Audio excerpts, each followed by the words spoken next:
How are you, Miss Kate? I'm good. That's fantastic. Congratulations on the movie. Thank you. What got you interested in making the film?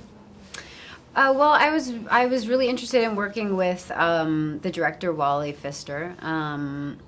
I have been a fan of his, and I could just tell instantly that he was going to be a great person to work with. Weirdly, this is his first directing job, which is shocking, but I really loved his energy, and I loved his ideas behind the film and behind the character of Bree that I play. It is an interesting concept, right? It reminds me almost of like the 1950s paranoia thrillers. Oh. Right? I mean, sure, I'll take that. It is. You know, it's the what if it could happen, right? And your character is interesting. She started as pro technology and then became anti technology. Yeah, it was interesting to me to play somebody who was such an extremist, and I didn't know a lot about that world and sort of that idea, and so I like playing things that I'm not really familiar with and learning about them, and I watched some great documentaries on the subject, and so it was fun to sort of go into that world a little bit. What did you learn along the way that kind of got you, that's intriguing?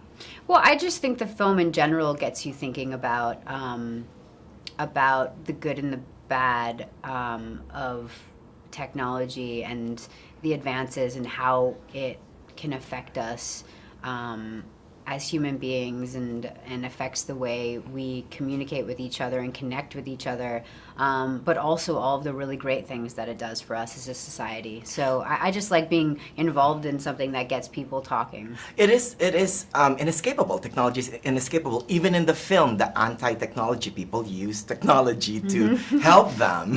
Yeah. Right? Yeah. And it can be possible as well with the unplugged people, right? It can happen.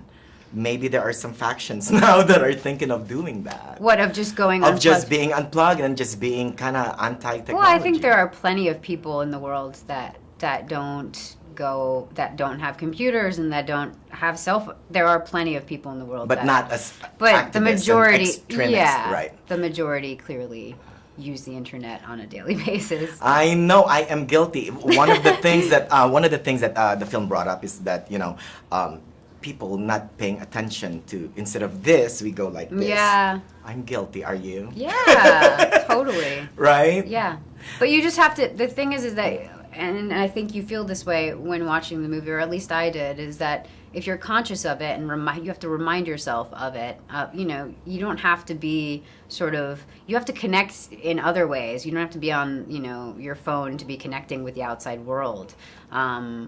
I think that if we can just sort of try and find a balance, it's much, much healthier all around. And in some ironic way, Wally directed it with the technology tells the story. The technicality of the movie tells the story. The first frame of it with that great shot of like the blurry, it's like, wow, right? How was it working with him? Was it all? I love working with Wally. He's got the most incredible energy. And I guess you have to make a movie sort of this massive. But yeah, he was great, and he was always coming up with new ideas and noticing everything, not just visually, but he would hear things that, I wouldn't necessarily hear. And it was a really great experience working with him. Oh, thank you so much. Thank you. Congrats again and good luck and everything. Thanks.